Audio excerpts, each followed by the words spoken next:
بعد أن قتل هشام أنثى الدب بينتو، قرر مجد أن يأخذ جرويها معه إلى البيت ليربيهما بنفسه. وقد جمع مجد الطعام لهما، لكنه عندما عاد كانت مفاجأة في انتظاره. لقد هرب لوز وسكر من الكوخ المقفل عبر لوح مكسور في النافذة، وبدأ أصدقاؤنا البحث.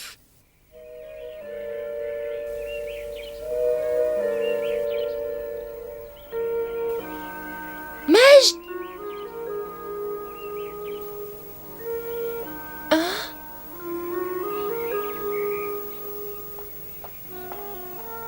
بشرني. ألم تجدوهما؟ لا أظن أبدا أنهما في مكان قريب. هاي!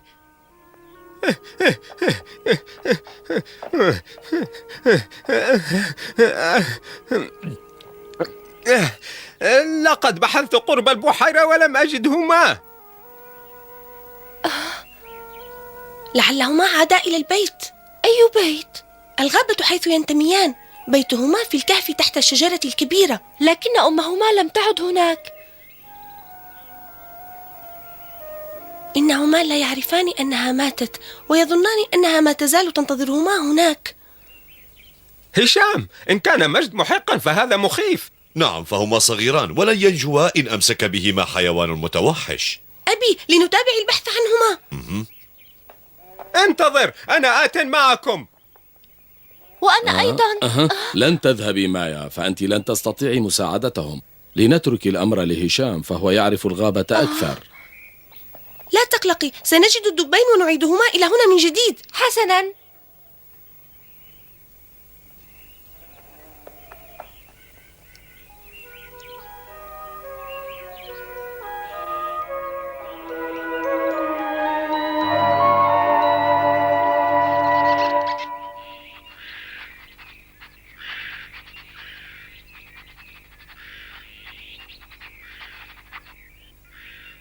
أخي، لا أشم رائحة أمنا أبدا.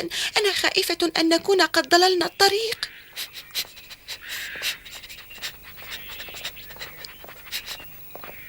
أخي، أنا جائعة جدا.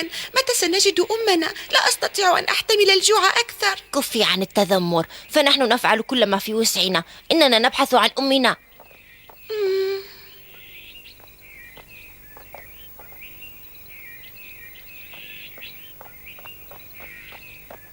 هيا بنا، يجب أن نستمر. هيا.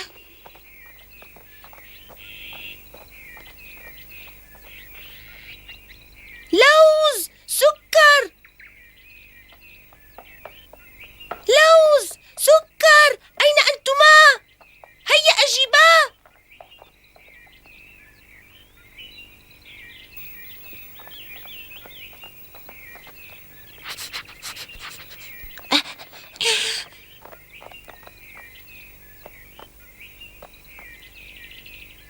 هذه إشارة من أمنا. هذه رائحتها. نعم، لابد أنها قريبة من هنا. لابد أنها في الكهف. هيا بنا.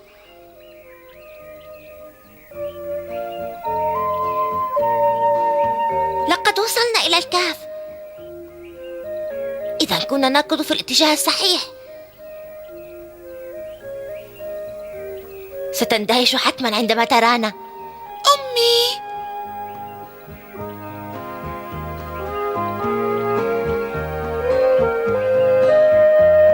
أمي، أمي.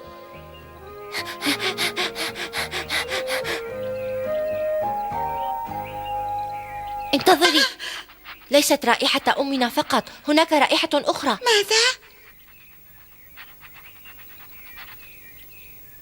هيا، إنها رائحة أمنا وهذا هو المهم. لكنها ليست رائحة أمنا فقط، هناك رائحة أخرى. دعيني أتأكد.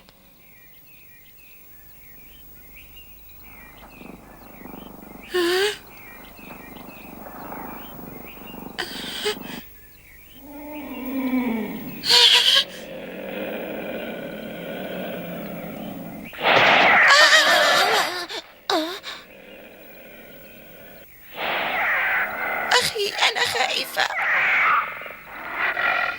لا تخافي وأنا معك.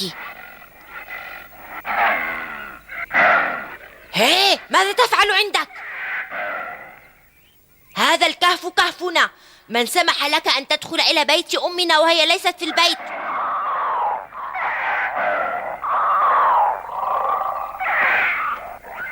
سأريك حجمك. أخي، خذ.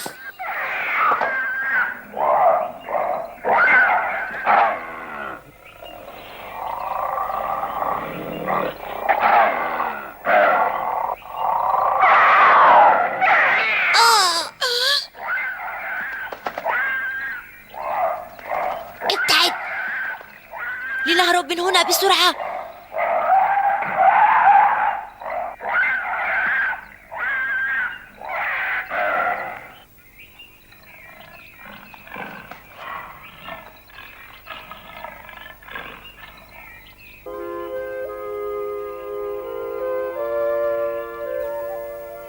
هيا مايا، ليس هناك فائدة من انتظارنا لعودة الدبين. أبي، ماذا بك؟ اسمح لي أن أساعدهم في البحث عنهما. لا، لن أسمح لك. دعي الأمر كله لهشام. فتاة صغيرة مثلك لا يجب أن تعيق عمل الكبار. لكنني خائفة جدا على الدبين الصغيرين، أرجوك يا أبي. تعال أنت أيضا. هذا يكفي مايا، لا أريد سماع كلمة أخرى حول هذا. لا نستطيع تركهما في الغابة، فلن يستطيعا الدفاع عن نفسيهما ضد الوحوش. كل ما يحدث بسببك أنت يا أبي. مايا، لوز!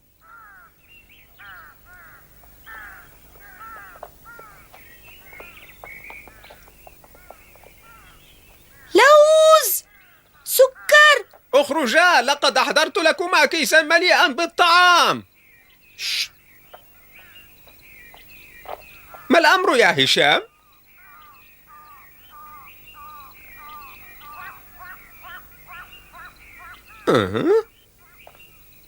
إنهما هناك.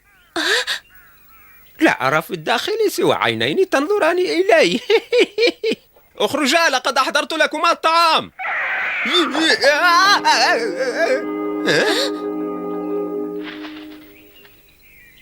ما ذلك الحيوان؟ إنه الغرير، لابد أنه احتل كهف بنته. لقد أخافني كثيرا. المهم أن الغرير طرد لوز والسكر من هنا، فأين هما؟ من المؤكد أنهما ابتعدا خوفا. إنهما صغيران لا يستطيعان مقاومة الغرير. والآن أين يمكن أن يكونا قد ذهبا؟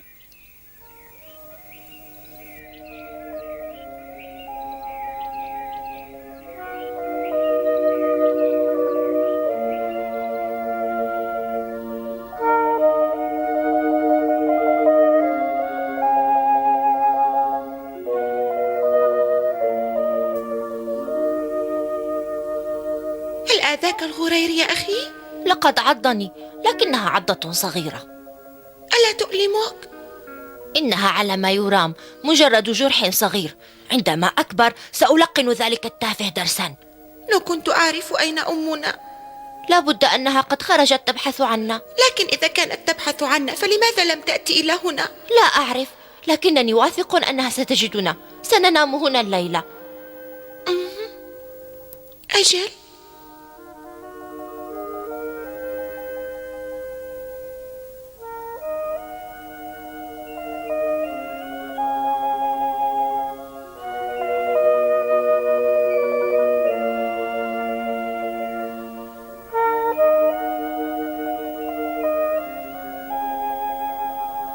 أمي، أمي.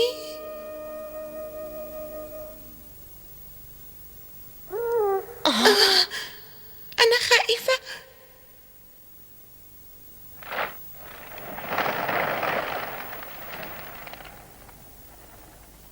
لا تخافي، إنه مجرد طائر ولن يقدر على إيذائك. أخي، هيا لننم قرب تلك الصخرة. سنتابع البحث عن أمنا غدا.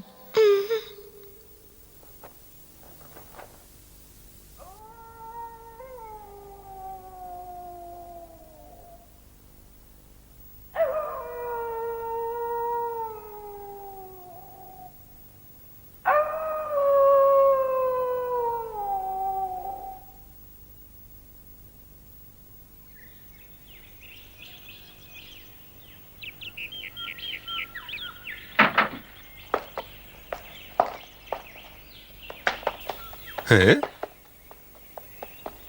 مجد، مايا؟ أرى أنك استيقظت مبكرا يا سيدي. ماذا تنوي أن تفعل؟ لا شيء. مايا هي التي أيقظتني باكرا. مجد، سنساعدكم في البحث عن الدبين الصغيرين. حقا؟ شكرا لك. لماذا لا نجد أثرا لهما؟ أين يمكن أن يكونا؟ لوز! سكر! لوز، سكر.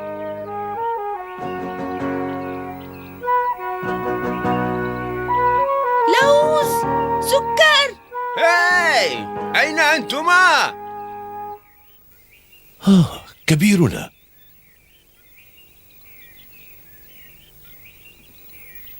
أخبراني ما الذي تفعلانه في هذا المكان؟ حسنا، نحن هنا لأننا نبحث عن جروي بنته. يجب أن نجدهما. هشام، أنا متأكد أنك لم تنس أهم قانون في القبيلة، وهي أنه لا يسمح لأي إنسان باصطياد بنته، وهذا ينطبق على صغارها.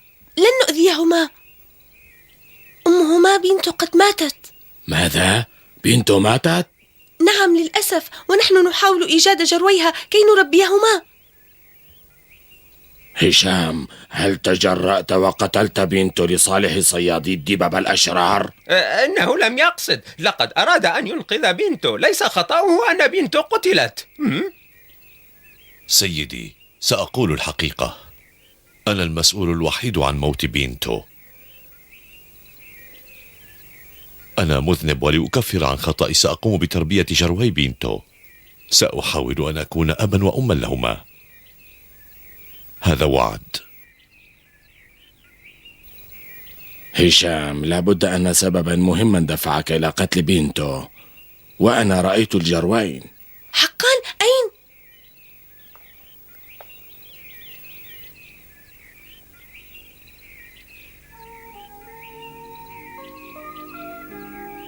لا أستطيع أن أستمر، أنا جائعة، لن أخطو خطوة أخرى.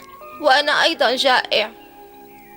لنأكل العشب، لقد أطعمتنا أمنا العشب مرة. العشب؟ نعم، لكن يجب أن أتذكر أي نوع من العشب كان. ربما هذا ما أتكلم عنه.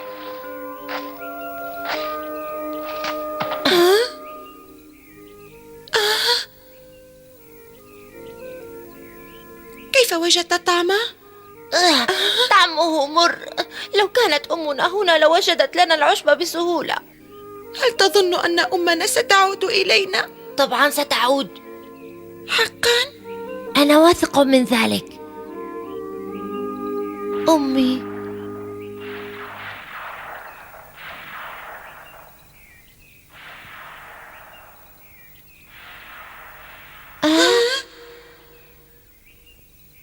أمي، أين تذهبين؟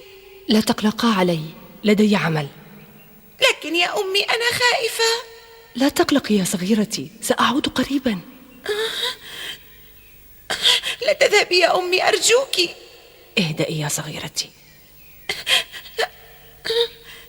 إياكما أن تنسيا، لا تخرجا من الكهف أبدا. أمي، أنا واثق أنها ستعود. أتمنى ذلك.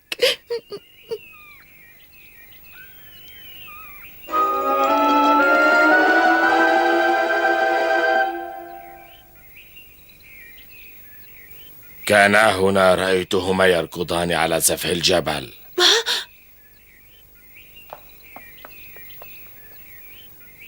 هنا. هل وجدت شيئا؟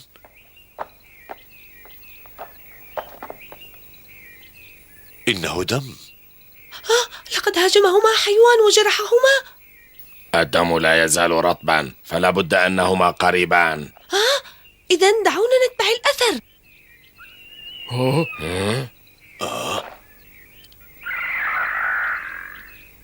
ذلك النسر رأى فريسة.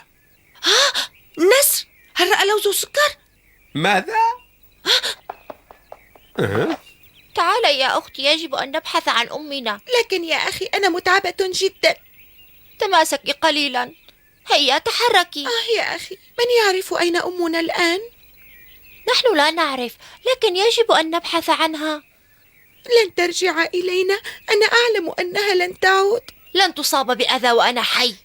لكن ماذا لو أنها طائر كبير، هل يريد أن يهاجمنا؟ ماذا؟ اركضي بسرعة.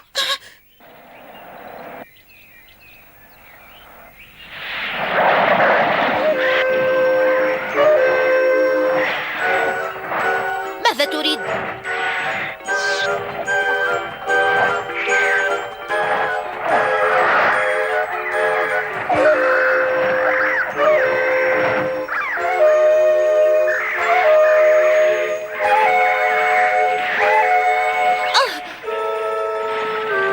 أخي،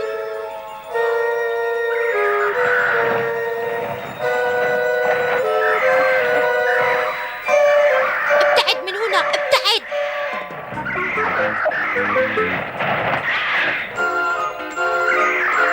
أخي، إياك أن تتحركي من مكانك.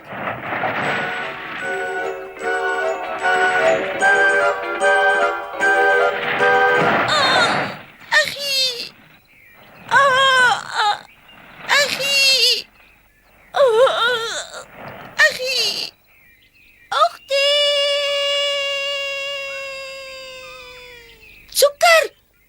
سكر، أخيرا وجدتك. ولكن أين لوز؟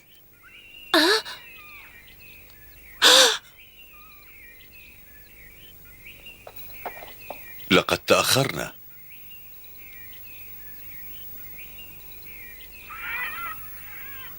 لوز. لم ينتهي الأمر بعد، لا زال هناك أمل.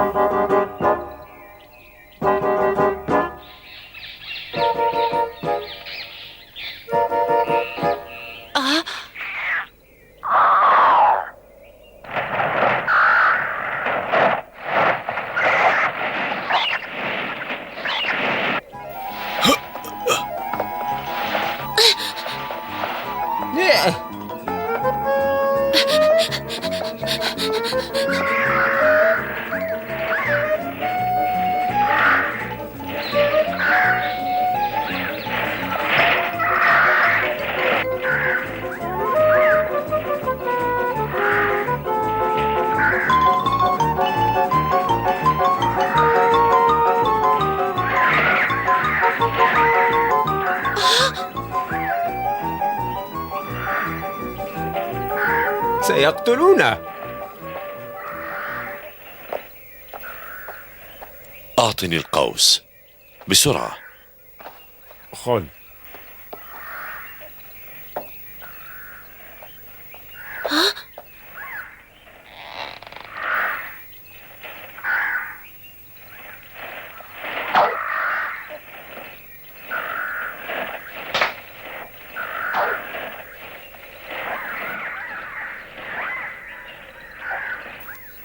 يا إلهي، لقد فشلت.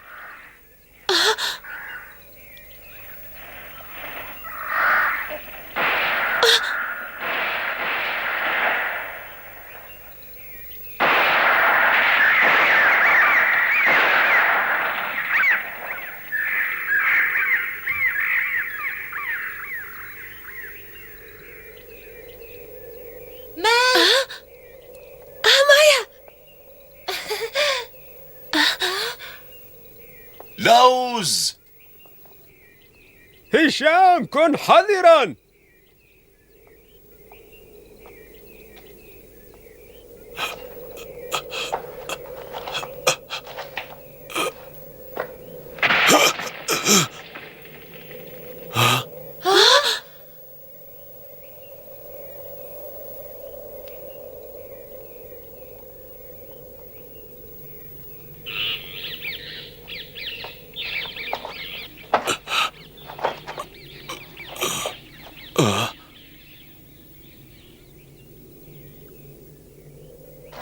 لوز!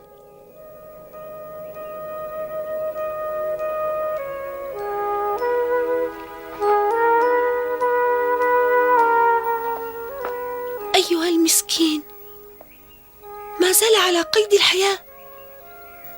يجب أن يتعافى. لقد دافع لوز الصغير عن نفسه بكل شجاعة ضد طائرين جارحين كبيرين، لكن في تلك المعركة غير المتكافئة أصيب لوز بجروح خطيرة.